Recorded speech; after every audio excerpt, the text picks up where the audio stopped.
आप भारतीय जनता पार्टी से वर्तमान तैयारी कर रहे हो, क्या आपको विश्वास है कि भारतीय जनता पार्टी यहाँ पर भरोसा जताएगी? 5 साल से जो खिंवसर में कार्य हुआ है, कार्यकाल और विकास की दृष्टि से खिंवसर के बारे में आज आप क्या कहना चाहते हो? चुनावी मेन मुद्दे हैं वो एक बार आप बताओ, जो मेन मुद्दे आपके क्या रहेंगे चुनाव? टूडी साहब, आप खिंवसर विधानसभा में पिछले कितने टाइम से आप लोगों के बीच में हो? राम राम साहब, मैं अभी खिंवसर हूँ और खिंवसर में मेरे साथ हैं भागरी जी डिडू साहब हैं जो जनसेवक है खिंवसर विधानसभा के। इनसे हम आज खिंवसर विधानसभा के बारे में, इनके परिचय के बारे में और इनका क्या मकसद है आगे और कौन सी पार्टी से विलोम करते हैं, इन सब चीज़ों के बारे में इनसे हम बात करेंगे। इनके साथ अभी हम खिंवसर में हैं तो हम बागरे जी से आपको बात करा रहे हैं। बागरे जी राम राम साहब। राम राम साहब। बागरे जी डिडू साहब, आपका पहले आप पूरा अपना परिचय दो। मेरा नाम भागीरथ डूडी, निवासी माडपुरा, तहसील खिंवसर, जिला नागौर। डूडी साहब, आपको बागरे जी नाम से लोग कम जानते हैं, भामाशाह के नाम से ज़्यादा जानते हैं। आपके नाम का आगे भामाशाह लगता है, तो इनके बारे में आप भामाशाह के बारे में आप क्या कहना चाहते हो? मैं भामाशाह तो नहीं हूँ, मैं तो एक गरीब किसान का बेटा हूँ। और कुछ गरीब लोग या जैसे बच्चे जो गरीब या किसी की फ़ीस जमा नहीं हो पाती है, या बच्चे जो गेम खेलते हैं उनको कुछ सुविधाएं नहीं उपलब्ध होती है, तो उनके लिए कुछ करने की मेरी हमेशा से रही है। और उनके बारे में ये मेरा विचार है कि इन लोगों के लिए, अपन गरीबों के लिए जो कुछ कर सकते हैं मुझे करना चाहिए। और मैं इतना कोई भामाशाह बने ऐसा कुछ नहीं है मेरा टारगेट। डूडी साहब, आप खिंवसर विधानसभा में पिछले कितने टाइम से आप लोगों के बीच में हो? मैं कम से कम 1.5 साल से मैं जनता के बीच में हूँ, 1.5 से 2 साल के बीच में। आप भामाशाह के रूप में किन किन लोगों को क्या क्या मदद की, आप बता सकते हो? भामाशाह के रूप में तो क्या, मैंने कई लोगों की हेल्प की है। लिस्ट तो मैं बना के रखता नहीं, क्योंकि मेरा ऐसा मानना है कि जिसको दिया ठीक है, और उस बात को अपन बार बार दोहरावें तो भी मेरे को तो अच्छा नहीं लगता। बिल्कुल डूडी साहब, अब आप खिंवसर में पिछले काफ़ी टाइम से एक्टिव हो, खिंवसर में जनसेवक के रूप में आप तैयारी कर रहे हो, तो आप किस पार्टी से आप विलोम करते हो?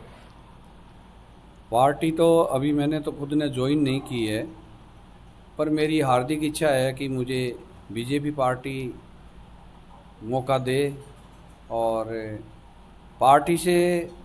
पार्टी मुझे बीजेपी मौका दे, और खिंवसर की जनता यदि मुझे मौका देती है तो मैं आगे आ सकता हूँ। और जनता का यदि सहयोग नहीं है तो मेरी कोई यहाँ को राजनीति मारने की कोई इच्छा नहीं है।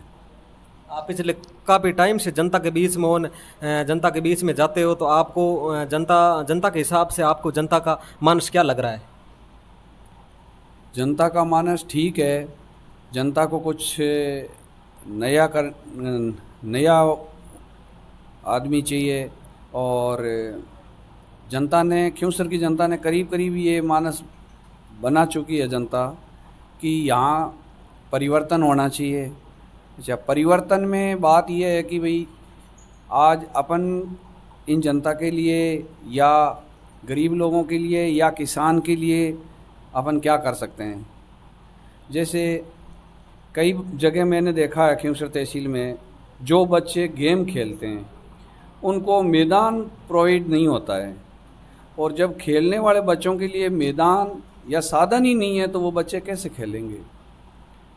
और पहले भी खूब लंबे टाइम से रहा है, पर ऐसे ही परिस्थितियों को देखते हुए आज हमें ये लगता है कि हमारी जो नई युवा पीढ़ी है, इस युवा पीढ़ी में यदि गेम प्रोवाइड नहीं होता है, गेम के लिए मैदान प्रोवाइड नहीं है, तो मेरी ये सोच है कि भी कम से कम 8-10 गाँव के बीच में एक स्टेडियम होना चाहिए बच्चों के खेलने के लिए।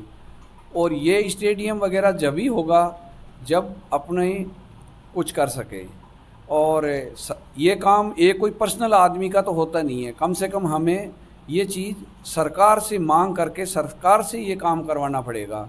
एक आदमी कितना कर सकता है? हो सकता है कि कुछ चीज़ें अवेलेबल कर ले, पर ये जैसे स्टेडियम जैसी चीज़ें हैं, ये चीज़ें तो हमें सरकार जैसे सरकार बीजेपी की बनती है और जनता मौका दे, तो ये इस तरीके की चीज़ें मेरी सोच में सबसे ज़्यादा युवा पीढ़ी को आगे बढ़ाने के लिए। और एक सबसे बड़ी बात जो हमारे किसानों के साथ में, किसानों को टाइम से बिजली नहीं मिलती है। यदि सब जगह बिजली है और हमारे यहाँ किसानों को बिजली क्यों नहीं है? किसान एक्चुअल में कई चीज़ें किसानों की मांग होती है, पर किसान अपनी मांग को दबा के रह जाते हैं। उनको हमेशा एक चीज़ का डर रहता है कि पता नहीं क्या होगा। पर मेरी सोच में ये है कि अपनी चीज़ की मांग करने के लिए हमें पीछे नहीं रहना चाहिए।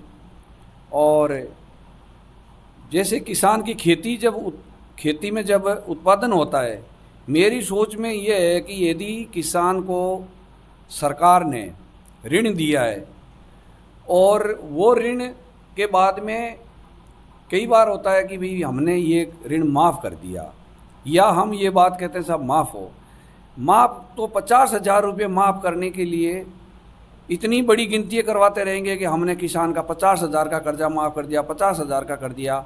और कई जगह ये देखते हैं कि बड़े बड़े लोगों का तो पता नहीं कितने अरबों खरबों रुपये का माफ़ हो जाता है। वो चीज़ तो नहीं दिखती है, पर किसान का यदि 10,000, 20,000, 50,000 रुपये माफ़ कर दिया, वो सबको दिखता है। मेरी सोच में यह है कि यदि सरकार से किसान ने ऋण लिया है, किसान कभी भी किसी का 1 रुपया रखना नहीं चाहता है, क्योंकि किसान की नीति बिल्कुल स्पष्ट होती है। वो ऋण आगे यदि जमा नहीं होता तो उसका सबसे बड़ा हमारा कारण ये की है कि हमारे को यहाँ किसानों के लिए अच्छे बीज उपलब्ध नहीं होता है, खाद नहीं है, और हमें टाइम से लाइट नहीं मिलती है। और ये सब कुछ करने के बावजूद भी यदि किसानों के पास में अच्छा अनाज हो जाए तो उसको अच्छे भाव नहीं मिलते हैं। किसान को यदि अच्छे भाव मिले फसल के, तो किसान 100% उसकी सोच एक ही है कि मैंने किसी का 1 रुपया लिया, चाहे वो सरकार का लिया हो, चाहे किसी भी आदमी का लिया हो, अच्छे भाव मिले। और यदि किसान तो उसका ऋण हमेशा वो अपने पे कर्जा नहीं रखेगा, वो ज़रूर चुकाएगा। तो मेरी तो यही सोच है कि किसानों के लिए हमें ऐसी व्यवस्था करनी चाहिए, एक तो खाद, अच्छी खाद, बीज, और जब किसान को खेत में अन्न की उत्पादन होता क्या मोस्टली जिसकी खेती होती है, तो बड़े बड़े गोदामों में माल भर लेते हैं लोग इकट्ठा करके सस्ता करके, और फिर वही माल महंगा मिलता है। तो वो जो महंगे भाव में जो माल बिकता है, जो उनको जो फ़ायदा होता है व्यापारियों को चाहे या किसी को हो, वो फ़ायदा किसान को क्यों नहीं है? भाव, असली भाव जो है वो किसान को मिलना चाहिए। किसान को यदि अच्छा भाव मिलेगा तो वो कर्जा रखेगा ही नहीं, उसका परिवार में इस तरीके की भावना ही नहीं होती है। पर हमारे यहाँ उल्टा है कि किसान को फ़ायदा नहीं मिलना चाहिए, बस कुछ भी हो किसान को फ़ायदा नहीं मिले। इसमें हमें मुझे लगता है कि इस चीज़ों के अंदर हमें सुधार करना चाहिए। और युवा पीढ़ी के लिए तो मैं बार बार कहूँगा कि जब तक हमारी युवा पीढ़ी नहीं सुधरेगी, युवा पीढ़ी की एजुकेशन नहीं सुधरेगी, युवा पीढ़ी का एथलेटिक्स के अंदर जो बच्चे हैं उनको यदि आगे बढ़ने का ढंग से मौका नहीं मिलेगा तो हमारा विकास नहीं होगा। और विकास के लिए हमें कुछ करना चाहिए। बिल्कुल रूडी साहब, खिंवसर में आप घूमते हो, लोगों के बीच में जाते हो, तो वर्तमान जो विधायक है पिछले 5 साल से जो खिंवसर में कार्य हुआ है, कार्यकाल और विकास की दृष्टि से खिंवसर के बारे में आज आप क्या कहना चाहते हो? देखो, 5 साल हो चाहे 15 साल हो, विकास की बात करते हैं तो जो आज की तारीख में जो मौजूदा एमएलए हैं, पहले भी रहे, मेरी सोच में ये है कि मैं किसी की यदि मैं मेरे हिसाब से बुराई करने लग जाऊं तो मेरी बुराई करने से कोई आदमी बुरा नहीं होता है। मेरी ये सोच बिल्कुल है कि मेरे को खुद को क्या करना है, मुझे वहाँ खड़ा रह करके है कि भाई मैं इस जगह होता तो मैं क्या करता। मेरी यदि नीयत का कुछ करने की है तो मुझे मेरे बारे में सोचना है। मैं किसी दूसरे आदमी के लिए ये मेरी सोच नहीं है कि उसने ये नहीं किया, उसने ये नहीं किया। ये मैं कतई नहीं कहता। देश आज़ाद हुआ, देश आज़ाद होने के बाद में कई अच्छे लीडर आए और आज हम खड़े रह करके जिस आदमी को, जैसे लीडर को जो जहाँ करने का मौका मिला उन्होंने किया, और आज हम स्टेज पे खड़े होकर के कहते हैं हमारे पूर्वजों ने कुछ नहीं किया, उस लीडर ने कुछ नहीं किया, तो ये हमारी सोच ही गलत है। खुद क्या है सोच और खुद को क्या करना है उसके बारे में सोचो। हम किसी की दूसरे के बारे में यदि ज़्यादा उटपटांग बातें सोचें। मुझे तो ये चीज़ें पसंद नहीं है। बिल्कुल डूडी साहब, आपकी सोच बहुत अच्छी है। आपके जो चुनावी मेन मुद्दे हैं वो एक बार आप बताओ, जो मेन मुद्दे आपके क्या रहेंगे चुनाव में? मेरे मेन मुद्दे सबसे ज़्यादा बच्चों की एजुकेशन, बच्चों का गेम के अंदर, एथलेटिक्स के अंदर बच्चे इस एरिया से आगे जावें, वो डिस्ट्रिक्ट, स्टेट, इंडिया और इंटरनेशनल टीम तक चाहे, उनके लिए हमें अथक प्रयत्न करना चाहिए। खाली बातों से कुछ नहीं होगा। उनके लिए अच्छे कोच की व्यवस्था हो, अच्छे ग्राउंड की व्यवस्था हो, और जो बच्चे अच्छे, जिनके अंदर टैलेंट होता है, टैलेंट होते हुए भी बच्चा आगे ढंग से नहीं बढ़ सकता है, तो उसके लिए हमें एक चीज़ में तत्पर रहना चाहिए। कई बार क्या होता है कि कुछ पॉलिटिक्स की वजह से बच्चा गरीब है, उसके अंदर टैलेंट जरूर है, पर वो उस बच्चे को रोक लेते हैं। उस चीज़ पे हमें पाबंदी करनी चाहिए। उसके लिए हमें इस प्रकार से जो है बच्चों को न्याय मिलना चाहिए। और यदि वो बच्चा रियल के अंदर टैलेंट है उसके अंदर, और गरीब है तो क्या हो गया, उसके टैलेंट नहीं छुपना चाहिए। मेरी तो यही हार्दिक इच्छा है। आप भारतीय जनता पार्टी से वर्तमान तैयारी कर रहे हो, क्या आपको विश्वास है कि भारतीय जनता पार्टी यहाँ पर भरोसा जताएगी?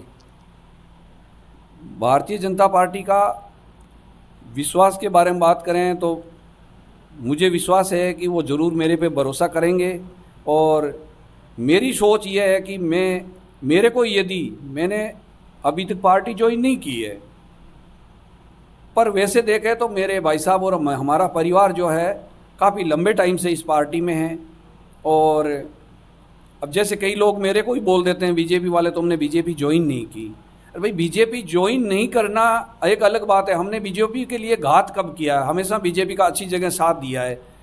चाहे हमारी यहाँ तहसील के अंदर, चाहे गजेंद्र सिंह जी को बीजेपी से टिकट मिला हो वो भी, और सीआर साहब को, हमने पार्टी के साथ में कभी गद्दारी नहीं की। और दूसरी बात ये, मेरी सोच एक ही है कि आप काम ज़्यादा करो, बातें कम। कई लोगों की सोच होती है कि साहब मैं बीजेपी वालों के, जो बीजेपी के कार्यकर्ता है, 10 कार्यकर्ताओं के बीच में जा कर के मैं खड़ा होता हूं, तो बीजेपी के कार्यकर्ता खुद ऑलरेडी है। अब आगे जा कर के अपन बात बताते हैं कि साहब मेरे पास में तो, मैंने तो इतने बीजेपी के कार्यकर्ता तैयार किए। मैंने नहीं किया, वो पार्टी के ऑलरेडी है।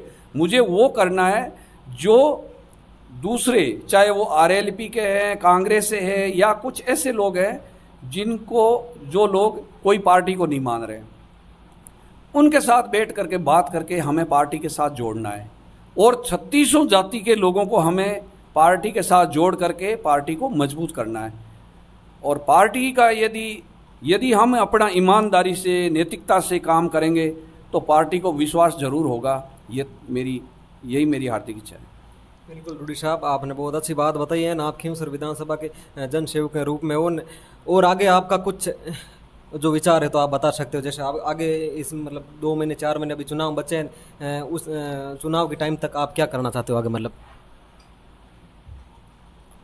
अब चुनाव का टाइम वैसे तो कम ही बचा है, पर मेरी ये सोच है कि भाई पार्टी के लिए अपन 1.5-2 साल से हम तैयारी कर रहे हैं, और पार्टी को मजबूत करने के लिए। और आगे यदि हमें पार्टी मौका देती है तो जनता के बीच में हमें वो संदेश लेके जाना है कि यदि हमारी पार्टी बनती है और पार्टी मौका देती है, तो आप लोगों के लिए, चाहे वो किसान वर्ग हो, चाहे युवा पीढ़ी के पढ़ाई वालों बच्चों में हो, उनके लिए हमें जो करना है उसके बारे में हम इन लोगों को बताना चाहिए। और